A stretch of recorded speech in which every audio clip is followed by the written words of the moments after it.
नमस्कार दोस्तों, स्वागत है आप सभी का आज के इस वीडियो में। आज हम हिंदी व्याकरण के संपूर्ण व्याकरण का आज हम पूरा ये समास, काव्य सौंदर्य के तत्व, रस, छंद एवं अलंकार, पर्यायवाची तत्व, सम, शब्द, उपसर्ग, वाच्य प्रयोग, वाक्य का स्वरूप, पद परिचय, विकारी एवं अविकारी शब्द, ये सब आज के इस वीडियो में हम खत्म करते हैं। ये इसी से बोर्ड एग्जाम में आपके 18 फरवरी के एग्जाम में इसी से 100% क्वेश्चन फंसेगा।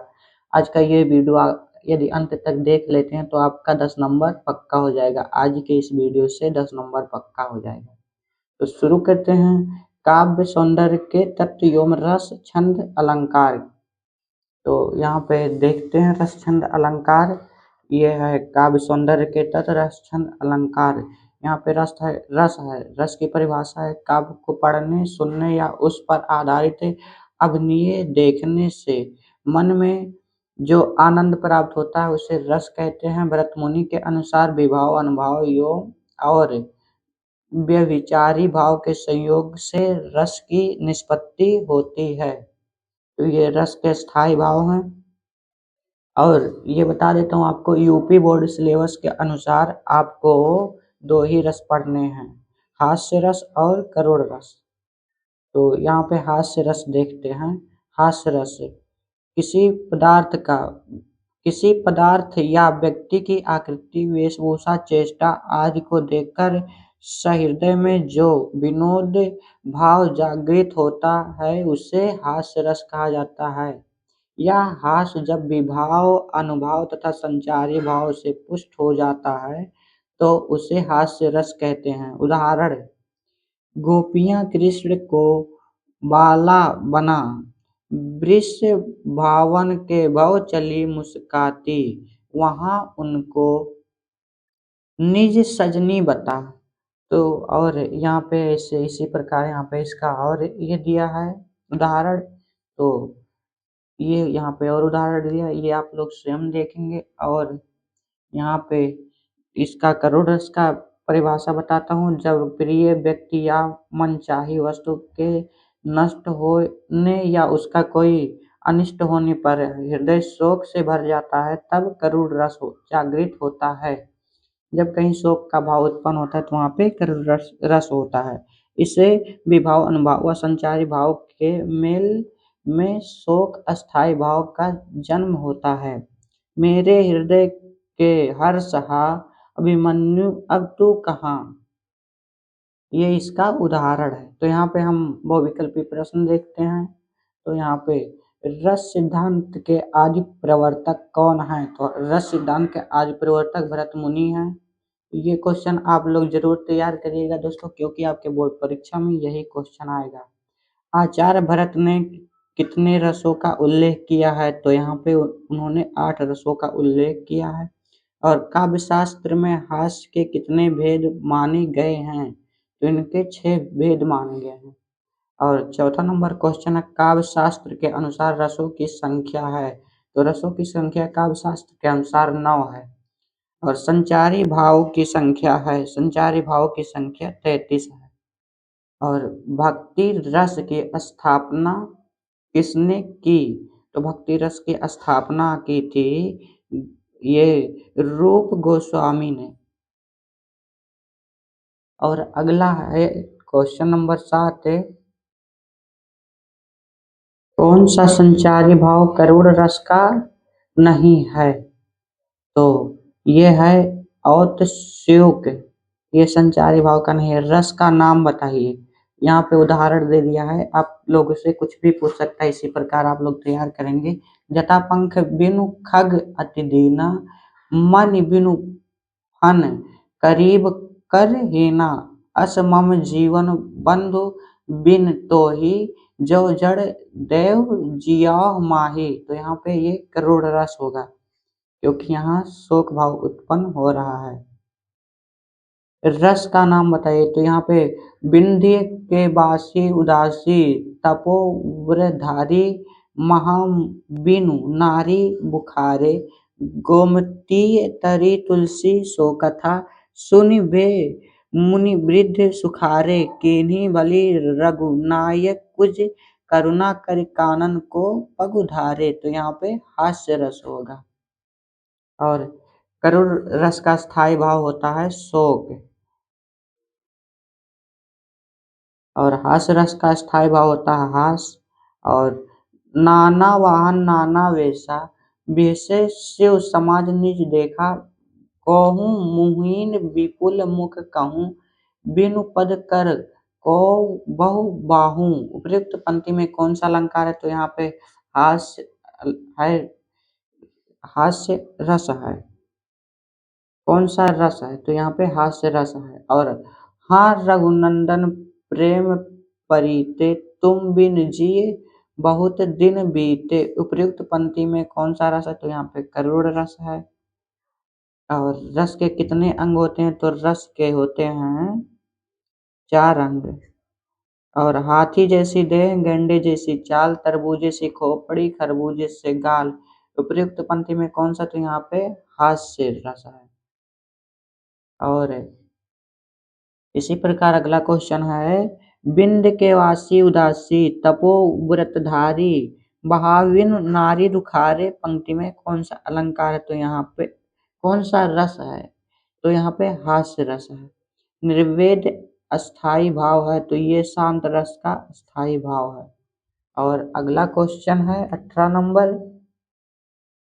पुनि पुनि मुनि उकसहि अकुलाहि, देखि दशा हर गान मुस्काहि। उपयुक्त पंक्ति में प्रयुक्त रस है, तो यहाँ पे हास्य रस है। और अभी यहाँ पे अलंकार आएगा तो ये परिभाषा तो लिखना नहीं, इसलिए हम डायरेक्ट यहाँ पे इसके अलंकार, यहाँ पे उपमा अलंकार पढ़ना, रूपक अलंकार और उत्प्रेक्षा अलंकार आप लोगों को पढ़ना है। तो उपमा अलंकार का है, जब किसी वस्तु का वर्णन करने के लिए उससे अधिक प्रसिद्ध वस्तु से गुणधर्म के आधार पर उसकी समानता की जाती है, तब उपमा अलंकार होता है। और अन्य शब्दों में जहाँ पर उपमेय के उपमान से किसी समान धर्म के आधार पर तुलना की जाए, वहाँ उपमा अलंकार होता है। जैसे उपमेय जिसकी उपमा दी जाए और उपमान जिसकी उपमा दी जाए। और समान धर्म उपमेय उपमान की एक समान विशेषता। वाचक शब्द समानता प्रकट होने वाले शब्द जैसे सा और सम आदि। तो मुख्य उदाहरण है, मुख मयंक सम मंजू मनोहर। और इस पंक्ति में मुख्य उपमेय चंद्रमा उपमान है। मनोहर समान धर्म है तथा सम वाचक शब्द होने से उपमा अलंकार परिपुष्ट हो रहा है। ये आप लोग तैयार करेंगे, क्योंकि यहाँ से उसमें भी पूछ लेता है कौन सा अलंकार है। जब आप लोगों को कभी वो गद्यांश लिखना रहता है, तो यहाँ पे एक उदाहरण और दिया है इसका, रूपक अलंकार का। जब परिभाषा है, जब उपमेय और उपमान में भेद होते हुए भी दोनों में अभिन्नता प्रकट की जाए और उपमेय को उपमान के रूप में दिखाया जाए, तो रूपक अलंकार होता है। जैसे चरण कमल बंधो हरिराई, इस पंक्ति में उपमेय चरण और पर उपमान कमल का आरोप कर दिया गया है। दोनों में अभिन्नता है, दोनों एक हैं। इस अभेदता के कारण यहाँ रूपक अलंकार है। तो यहाँ पे और कई दिए हैं वो उदाहरण, तो ये आप लोग स्वयं देखेंगे, क्योंकि हम इसका पीडीएफ अभी आखिरी में बताऊंगा कहाँ पर दूंगा। और अब यहाँ पे उत्प्रेक्षा अलंकार है, तो उत्प्रेक्षा अलंकार का परिभाषा है, जब उपमान में भिन्नता जानते हुए भी उपमेय में उपमान की संभावना व्यक्त की जाती है, तब उत्प्रेक्षा अलंकार होता है। इसमें प्रायः मनु मानो मानो मनो जनु जानो निश्चय जैसे वाचक शब्द का प्रयोग किया जाता है। तो यहाँ पे उदाहरण है, सोहत ओढ़े पीठ पटु श्याम सलोने गात, मनो नीलमणि शैल पर आत्पुत परवे प्रभात। और यहाँ पे इसी प्रकार शब्द दिया है, ये आप लोग स्वयं देखेंगे। और हम यहाँ पे बहुविकल्पी प्रश्न करवा रहे हैं। अलंकार का शाब्दिक अर्थ है, तो अलंकार का शाब्दिक अर्थ आभूषण है। अलंकार कितने प्रकार के होते हैं? अलंकार 3 प्रकार के होते हैं। और वह दीप शिखा सी शांत भाव में लीन पंक्ति में कौन सा अलंकार है? तो यहाँ पे सी से आप लोग देखेंगे उपमा अलंकार है। और जान पड़ता है नेत्र देख, बड़े बड़े हीरकों में गोल नीलम है, जड़े पंक्ति में कौन सा अलंकार है? तो यहाँ पे उत्प्रेक्षा अलंकार है। और उपमा अलंकार कितने अवयव या अंग होते हैं उपमा अलंकार के? तो उपमा अलंकार के 4 अवयव होते हैं। और यहाँ पे छठा है, अब अंबर घनपट में डूबो रही तारा घट उषा नागरी पंक्ति में कौन सा अलंकार है? तो यहाँ पे रूपक अलंकार है। और जब उपमेय और उपमान में भेद होते हुए भी दोनों में अभिन्नता प्रकट की जाए तब वहाँ कौन सा अलंकार होगा? तो यहाँ पे रूपक अलंकार होता है। और जो वाक्य में प्रयुक्त होकर उसके अर्थ को चमत्कार या अलंकृत करते हैं कहलाते हैं, तो वो अर्थालंकार कहलाते हैं। पीपर पात सरिस मंडोला पंक्ति में कौन सा अलंकार है? तो यहाँ पे उपमा अलंकार है। सा सरिस ये सब आते हैं तो यहाँ पे उपमा अलंकार हो जाता है। और 10 नंबर क्वेश्चन है, मानव मानो जनु जानो आदि वाचक शब्द किस में प्रायः प्रयुक्त होते हैं? तो ये उत्प्रेक्षा अलंकार में प्रयुक्त होते हैं। यहीं कहीं पर बिखर गई वह भगन्य बीजमाला सी पंक्ति में कौन सा अलंकार है? तो यहाँ पे उपमा अलंकार है। और सोहत ओढ़े पीठ पटु श्याम सलोने गात और मानो नीलमणि शैल पर आप आतपत पर्यो प्रभात, तो यहाँ पे है उत्प्रेक्षा अलंकार। और जो आँखी नो सब देखिए आँख न देखी जा उपयुक्त पंक्ति में कौन सा अलंकार है? तो यहाँ पे उत्प्रेक्षा अलंकार है। और दोस्तों वीडियो में अंत तक जरूर बने रहें, इसी प्रकार हम पूरे व्याकरण का हल आज यहीं पे करेंगे और इस वीडियो से आपका 10 नंबर पक्का हो जाएगा। उस काल मारे क्रोध के तन कांपने उनका लगा, मानो हवा के वेग से सोता हुआ सागर जगा। तो उपयुक्त पंक्ति में अलंकार तो यहाँ पे उत्प्रेक्षा अलंकार है। और पायो जी पायो मैंने राम रतन धन पायो पंक्ति में कौन सा अलंकार? तो यहाँ पे रूपक अलंकार, क्योंकि राम रूपी धन को बात हो रही है। और आहुति सी गिर पड़ी चिता पर चमक उठी ज्वाला सी पंक्ति में कौन सा अलंकार है? तो यहाँ पे उपमा अलंकार है। और चरण कमल बंधु हर राय पंक्ति में कौन सा अलंकार है? तो यहाँ पे रूपक अलंकार है। और मुख्य चंद्रमा सा सुंदर पंक्ति में कौन सा अलंकार है? तो यहाँ पे उपमा अलंकार है। और गिर सा ऊंचा हो उसका मन पंक्ति में कौन सा अलंकार हो? तो यहाँ पे उपमा अलंकार है। और 21 नंबर क्वेश्चन है, शशि मुख पर घूंघट डाले आंचल में दीप छिपाए पंक्ति में कौन सा अलंकार है? तो यहाँ पे रूपक अलंकार है। और अपलक नभ नील नयन विशाल में अलंकार है, तो यहाँ पे भी रूपक अलंकार है। और चित्रकूट जनु अचल अहेरी पंक्ति में कौन सा अलंकार है? तो यहाँ पे उत्प्रेक्षा अलंकार है।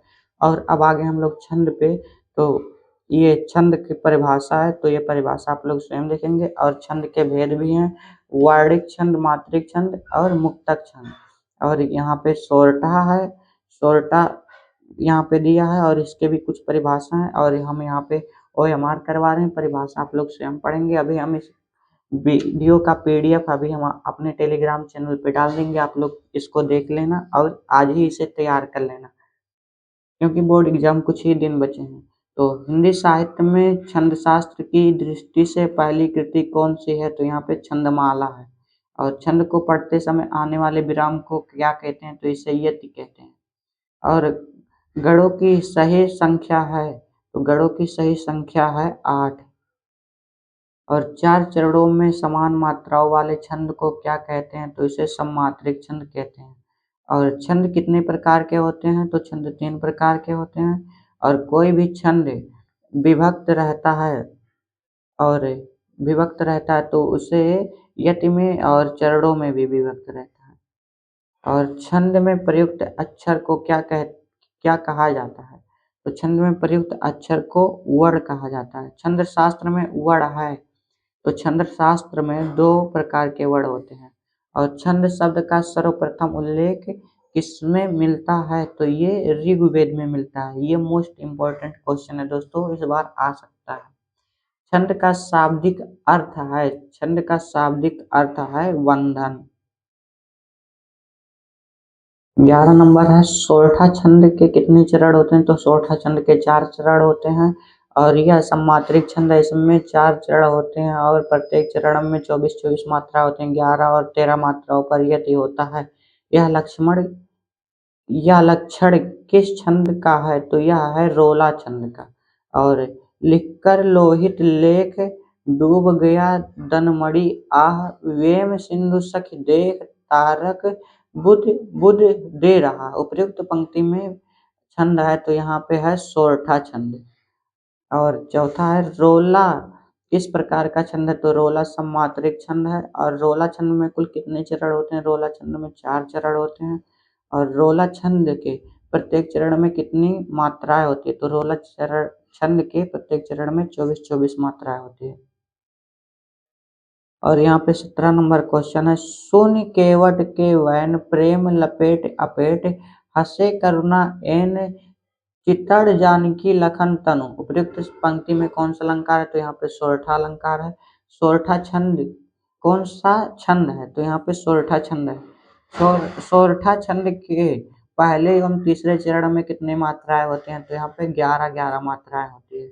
जो सुमिरत सिद्धि होई गणनायक करिवर बदन करऊ अनुग्रह सोई बुद्धि शशि शुभ गुण सदन। उपयुक्त पंक्ति में कौन सा छंद है? तो यहाँ पे सोरठा छंद है। और सोरठा के पहले चरण में कितनी मात्राएं होती हैं? तो सोरठा के पहले चरण में 11 मात्रा, दूसरे में 13। सोरठा छंद के दूसरे और चौथे चरण में कितनी मात्राएं होती हैं? तो यहाँ पे 13। और दोहा छंद का ठीक उल्टा कौन सा छंद है? तो ये सोरठा छंद है। ये सब मोस्ट इम्पोर्टेंट है 18 से 22 नंबर क्वेश्चन। और यहाँ पे अब आ गए हैं हिंदी व्याकरण शब्द रचना के तत्व पे। शब्द रचना के तत्व पे तो ये यहाँ पे शब्द रचना के अभिप्राय से कुछ परिभाषा है और यहाँ पे हम लोगों को उपसर्ग पढ़ना है। तो ये उपसर्ग की परिभाषा दी है, ये आप लोग स्वयं पढ़ेंगे और कुछ इसके भेद हैं, संस्कृत के उपसर्ग और आगे। और यहाँ पे हिंदी उपसर्ग के कुछ दिए हैं, ये आगाह तो उपसर्ग हैं। तो ये उपसर्ग के यहाँ पे दिया है सो का अर्थ अधिक सुरक्षा, ये नवीन शब्द है, ये अर्थ है उपसर्ग के।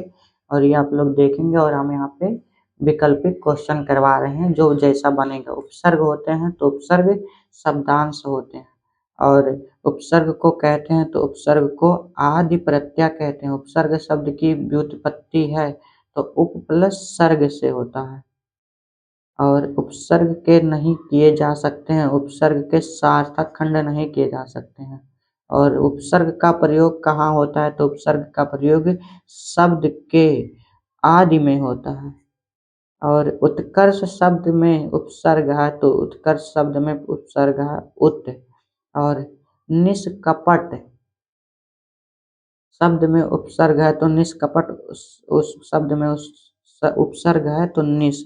और जय शब्द में कौन सा उपसर्ग लगने से वह जय की विलोमार्थक हो जाता है? तो यहाँ पे प्रा है, परा पराजय हो जाएगा। किस शब्द में उपसर्ग का प्रयोग हुआ है? तो यहाँ पे उपकार में उपसर्ग का प्रयोग हुआ है। और 10वां है निम्नलिखित में से कौन सा शब्द उपसर्ग रहित है? तो ये सुरेश उपसर्ग रहित है। और किस शब्द में अन उपसर्ग का प्रयोग नहीं हुआ है? तो यहाँ पे अनुगमन शब्द में उपसर्ग का प्रयोग अनु उपसर्ग का प्रयोग नहीं हुआ, अन का। और निर्जन शब्द में किस उपसर्ग का प्रयोग हुआ? तो यहाँ पे निर उपसर्ग का प्रयोग हुआ। पर्यावरण शब्द में प्रयुक्त उपसर्ग तो यहाँ पे होगा परि। और उपदेश शब्द में प्रयुक्त उपसर्ग का प्रयोग तो यहाँ पर होगा उप उपसर्ग से बना शब्द नहीं है तो यहाँ पे ऊपर उपसर्ग शब्द से बना शब्द नहीं है। 16 नंबर है अनुचर शब्द में प्रयुक्त उपसर्ग तो ये अनु है। और अनुग्रह शब्द में प्रयुक्त उपसर्ग है तो यहाँ पे अनु है। और 17 नंबर है अनुग्रह, ये तो हो गया। और अधिग्रहण शब्द में प्रयुक्त उपसर्ग है तो यहाँ पे रहेगा आदि। और अनुरूप शब्द में प्रयुक्त उपसर्ग है तो यहाँ पे अनु है। इसी प्रकार यहाँ पे सब दिए हैं, यहाँ ये सब बहुत मोस्ट इम्पोर्टेंट है।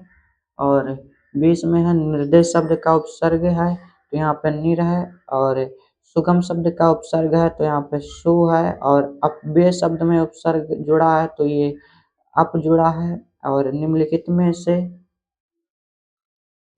में से शब्द में अनु उपसर्ग का प्रयोग नहीं हुआ है तो अनुत्तीर्ण शब्द में अनु उपसर्ग का प्रयोग नहीं हुआ है। और यहाँ पे 24 नंबर है, आगमन में किस उपसर्ग का प्रयोग हुआ है तो यहाँ पे आ का प्रयोग हुआ है। और अभ्यागत शब्द में है तो उपसर्ग है तो यहाँ पे आ भी है। और यहाँ पे तद्भव और तत्सम है तो यहाँ पे तद्भव और तत्सम के भेद दिए गए हैं। और ये यहाँ पे तद्भव और तत्सम दिए हैं। और यहाँ पे हम आते हैं बहुविकल्पी क्वेश्चन करते हैं। तो यहाँ पे है तत्सम और तद्भव का कौन सा युग्म सही है, तो यहाँ पे डी ये सही है। कपित कैथा, कपित कैथा और कुरहाट कड़ा है। और ये यहाँ पे बी और सी सही है, कुरुक्षेत्र कोक, तो इसीलिए यहाँ पे ये सही करेंगे। और निम्नलिखित में से कौन सा शब्द तत्सम नहीं है, तो यहाँ पे परीत, प्रतीत नहीं है। और कवि शब्द है तो कवि तत्सम शब्द है। और तत्सम शब्द का अर्थ होता है यहाँ पे उसके समान किसी भाषा का वह शब्द जो अन्य भाषा में मूल रूप से प्रयुक्त हो, तो यहाँ पे ये उपरोक्त सभी है। और हल्दी शब्द का तत्सम है तो हल्दी शब्द का तत्सम है हरिद्रा, यहाँ पे ये हरिद्रा लिखा है। अंगीठी का तत्सम है तो अंगीठी का अग्निष्टिका है। और निम्नलिखित विकल्पों में से तत्सम शब्द का चयन कीजिए तो ये निकृष्ट है। और निम्नलिखित में से कौन सा तत्सम नहीं है, तो ये उपखान तत्सम नहीं है। और जांचकर्ता शब्द है तो ये शंकर है। और प्रत्यय स्तर का तद्भव शब्द है तो ये पत्थर है। और सूरज का तत्सम रूप है तो ये सूर्य है। और खीरा का तत्सम रूप है तो ये क्षीर है, खीर का। और यहाँ पे प्रमोद का शब्द का तत्सम रूप होगा तो यहाँ पे प्रमोद होगा। और खेत का तत्सम होगा क्षेत्र। और 100 का तत्सम है तो यहाँ पे 100 का होगा शत। यहाँ से 11 से और 17 नंबर क्वेश्चन मोस्ट इम्पोर्टेंट है। आम का तत्सम होगा आम्रा।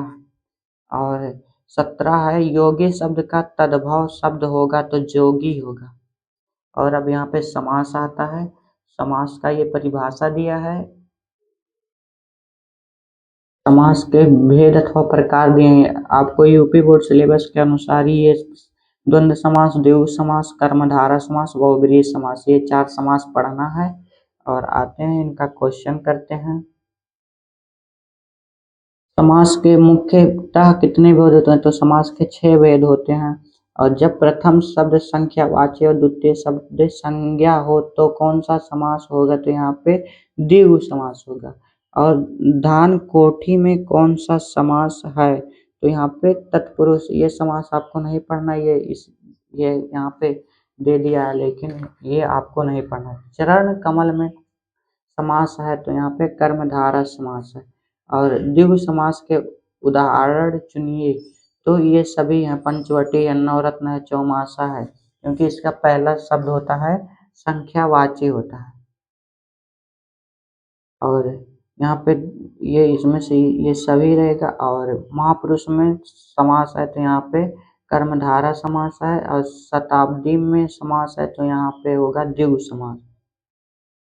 और यहाँ पे है सदर्शन में कौन सा समास है, तो यहाँ पे भी द्विगु समास होगा, क्योंकि यहाँ पे पहला है 6 दर्शनों का समूह। और 9वां त्रिवेणी में कौन सा समास है, त्रिवेणी में भी द्विगु समास है। और सुख दुख में समास है, यहाँ पे द्वंद्व समास होगा। और हानि लाभ में समास है, यहाँ पे भी द्वंद्व समास होगा।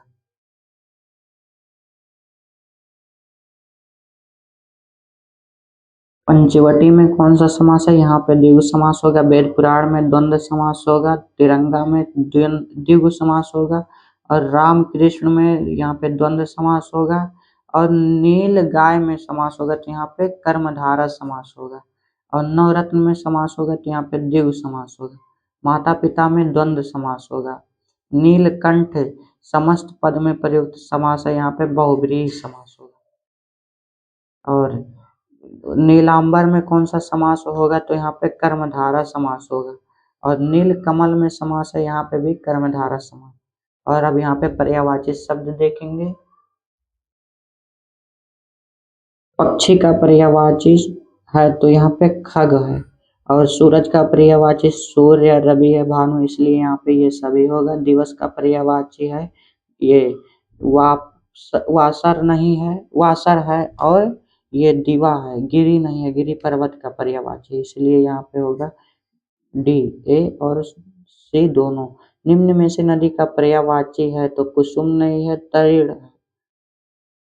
और गंगा का पर्यायवाची है, गंगा का पर्यायवाची है मंदाकिनी भी है, भागीरथी, देवनंदी और ये सभी, इसलिए यहाँ पे ये सभी होगा। और अर्थ की दृष्टि से समानता रखने वाले शब्द कहलाते हैं तो ये पर्यायवाची शब्द कहलाते हैं। निम्न में से असुर का पर्यायवाची है दानव। और निम्न में से आम का पर्यायवाची है तो यहाँ पे आम का पर्यायवाची होगा रसाल। आकाश का पर्यायवाची है तो आकाश का पर्यायवाची है आसमान। और आभूषण का पर्यायवाची है तो आभूषण का होगा अलंकार। निम्नलिखित में से अग्नि का पर्यायवाची अनल है, अनिल है, पावक, ज्वाला है, तो यहाँ पे अनिल होगा। और मछली का पर्यायवाची तो यहाँ पे मछली का पर्यायवाची मीन होगा। और निम्नलिखित में से गंगा का पर्यायवाची नहीं है तो ये भागीरथी है, सुरसरिता है, देवनंदी है, कालिंदी नहीं है। और धनुष का पर्यायवाची है तो धनुष का पर्यायवाची है कोदंड। सोना का पर्यायवाची है तो सोना का पर्यायवाची हेम है। विद्युत किसका पर्यायवाची है? तो विद्युत क्षण प्रभा का पर्यायवाची है। ब्रह्मा का पर्यायवाची है चतुरानन।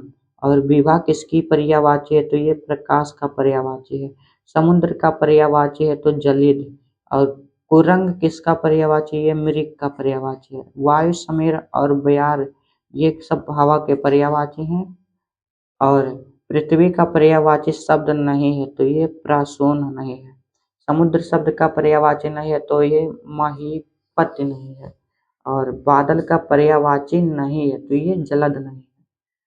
और सरवरी पर्यायवाची है तो सरवरी रात्रि का पर्यायवाची है। समर किसका पर्यायवाची? ये युद्ध का पर्यायवाची है।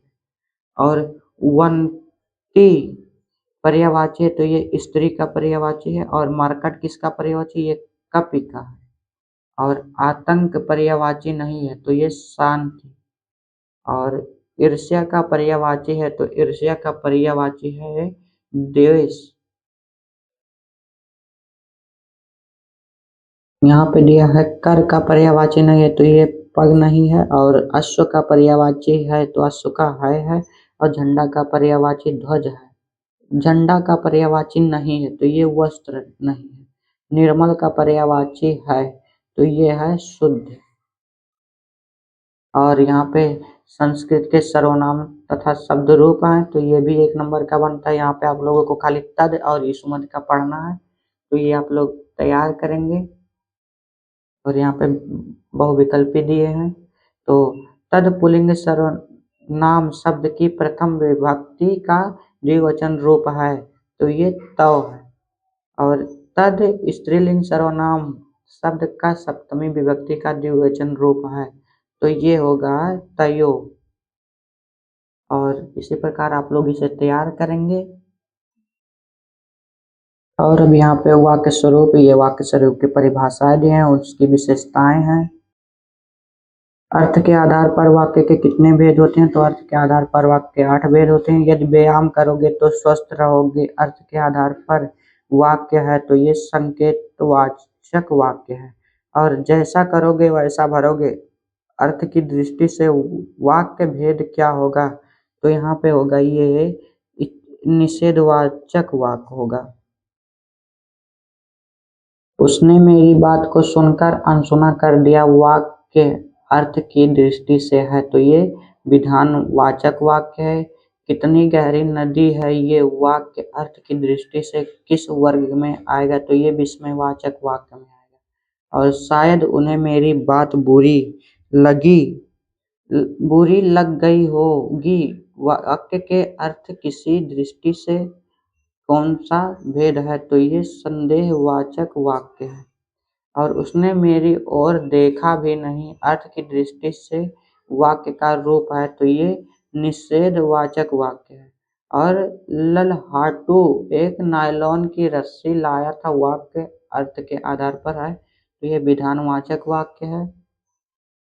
और यहाँ पे राजू को बुला लाओ अर्थ के आधार पर कौन सा वाक्य है, तो ये आज्ञावाचक है। वो आज्ञा दे रहा है, राजू को बुला लाओ। क्या तुम भयभीत थी अर्थ के आधार पर कौन सा वाक्य है, तो ये प्रश्नवाचक वाक्य है, क्योंकि यहाँ पे प्रश्नवाचक भी लगा। भगवान परलोक चला गया, इस वाक्य में उद्देश्य और विधेय छांटकर लिखिए। तो यहाँ पे होगा उद्देश्य होगा ए, भगवान विदेह परलोक चला गया। और रचना के आधार पर वाक्य के कितने भेद होते हैं, तो रचना के आधार पर वाक्य के 3 भेद होते हैं। और निम्नलिखित में से संयुक्त वाक्य है तो ये बी है, वह लड़का गांव में गया और बीमार हो गया। संदेहपूर्ण कथन को कहते हैं तो ये संदेहात्मक वाक्य कहते हैं। वाक्य के कितने तत्व या अंग होते हैं, तो वाक्य के 2 अंग होते हैं। आंधी आई और हम घर भागने लगे, रचना के आधार पर इस वाक्य का प्रकार है तो ये संयुक्त वाक्य है। निम्नलिखित में से सरल वाक्य है, तो राधा बीमार पड़ गई, ये सरल वाक्य है। जब राम आएगा हम श्रीनगर चलेंगे, रचना के दृष्टि से वाक्य है, ये मिश्र वाक्य है। और निम्नलिखित में से मिश्र वाक्य है, यदि वर्षा हुई तो फसल अच्छी होगी, यह मिश्र वाक्य है। और रघु ने सच कहा था कि तुम जरूर आओगे, रचना की दृष्टि से वाक्य है तो ये मिश्र वाक्य है। और सूरज निकला और चिड़िया चहचहाने लगी, रचना की दृष्टि से वाक्य है तो ये संयुक्त वाक्य है। वह यहाँ नहीं आता है, अर्थ की दृष्टि से वाक्य का भेद है तो ये निषेधवाचक वाक्य है। और क्या तुम आगरा गए थे, दृश्य अर्थ की दृष्टि से वाक्य है, ये प्रश्नवाचक वाक्य है। विपिन ने जो कार्ड छपवाया वे शादी के लिए थे, रचना की दृष्टि से है तो ये मिश्र वाक्य है। और अब यहाँ पे वाच्य प्रयोग है, यहाँ पे वाच्य प्रयोग की परिभाषा दी है और कुछ इसके भेद दिए हैं। मनोवर की गाय ने अब दूध देना बंद कर दिया, वाक्य किस वाच्य भेद का उदाहरण है, तो ये कृतवाच्य है। और निम्नलिखित में से कर्मवाच्य वाला वाक्य छांटिए। तो अध्यापक के द्वारा हमें आज नया पाठ सिखाया गया, जिसमें केंद्र बिंदु कर्ता न होकर कर्म हो उसे कहते हैं, उसे कर्मवाच्य कहते हैं।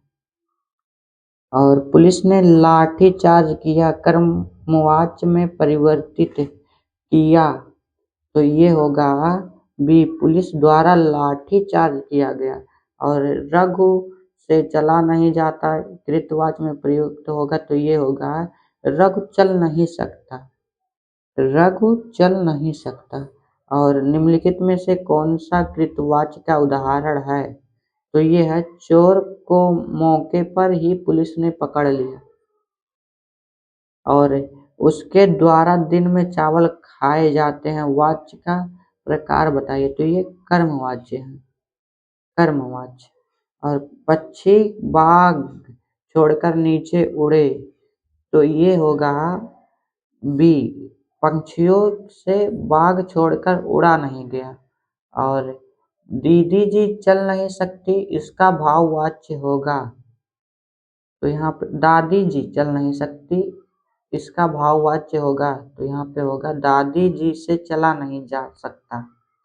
और निम्नलिखित में से कौन सा भाववाच्य का सही विकल्प नहीं है, तो यहाँ पे भाववाचक का सही विकल्प है नहीं है, मैं अब अधिक नहीं खा पाता। और लड़के द्वारा पत्र लिखा जाता है, कृतवाच्य में परिवर्तित कीजिए, लड़का पत्र लिखता है। और यहाँ पे है ये 12 नंबर क्वेश्चन, सहस्त्रबाहु द्वारा कामधेनु गाय का बलपूर्वक अपहरण कर लिया गया, यह वाक्य किस वाच्य भेद का उदाहरण है? तो ये कर्मवाच्य का उदाहरण है। अब यहाँ पे पद परिचय आ गया है, तो ये विकारी एवं अविकारी शब्द हैं।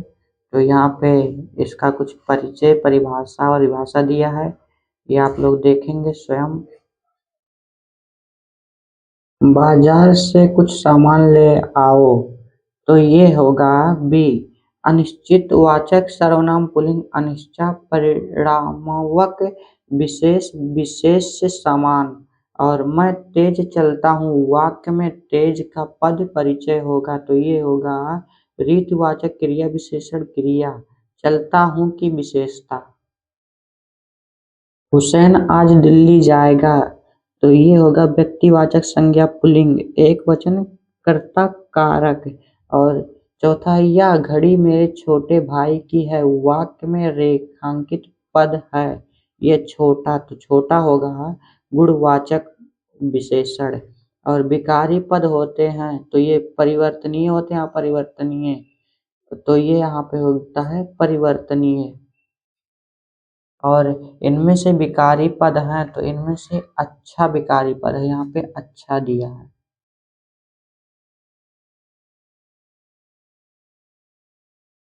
और यहाँ पे है कमला आज तक, यहाँ पे कुछ निर्देश दिए, प्रश्न संख्या 7 से 13 दिए गए वाक्यों को रेखांकित पद का व्याकरणिक परिचय दीजिए। तो ये यहाँ पे इतना इम्पोर्टेंट नहीं है, इसीलिए हम इसको यहाँ पे नहीं करवा रहे हैं, ये नहीं पूछता है। यहाँ पे है स्थानवाचक क्रिया विशेषण है, तो यहाँ पे आसपास स्थानवाचक क्रिया विशेषण। अविकारी पद को अन्य किस नाम से जाना जाता है? तो इसे अव्यय पद के नाम से जाना जाता है। और जिनके अलग अलग रूप वाक्यों में मिलते हैं वे पद कहलाते हैं, तो वे पद विकारी पद कहलाते हैं। विकारी पद नहीं है, तो विकारी पद यहाँ पे प्रतिदिन नहीं है। वह अचानक चला गया, वाक्य में प्रयुक्त अचानक पद का व्याकरणिक परिचय, तो यहाँ पे होगा ये क्रिया विशेषण। और निम्नलिखित में से सर्वनाम है, तो वह सर्वनाम है। अविकारी शब्द है यथासंभव। और हाथी धीरे धीरे चलता है, वाक्य में रेखांकित पद का व्यवहारिक परिचय, तो ये होगा क्रिया विशेषण। मैं कल दिल्ली जाऊंगा, वाक्य में सर्वनाम है, तो ये मैं सर्वनाम है। और असीमा फूल तोड़ रही है, वाक्य में रेखांकित पद की व्याकरणिक परिचय, तो यहाँ पे व्यक्तिवाचक संज्ञा है। और रमेश अच्छा लड़का है, वाक्य में रेखांकित पद का व्याकरणिक परिचय, तो यहाँ पे होगा विशेषण। और चुप बैठो ताकि मैं अपना कार्य कर सकूं, वाक्य में रेखांकित पद व्याकरणिक परिचय, ये ताकि, तो ताकि होगा समुच्चय बोधक अव्यय, समुच्चय बोधक। बिल्ली यहाँ बैठी है, वाक्य में रेखांकित पद का व्याकरणिक परिचय यहाँ का, तो यहाँ का होगा स्थानवाचक संज्ञा विशेषण। मन की कोमलता अक्सर चोट खा जाती है, वाक्य में अविकारी शब्द है, तो ये अक्सर अविकारी शब्द है। यह पुस्तक मेरी है, मैं इसे पढ़ सकता हूँ, वाक्य में रेखांकित पद का व्याकरणिक परिचय, तो ये होगा संक्रमक सकर्मक क्रिया।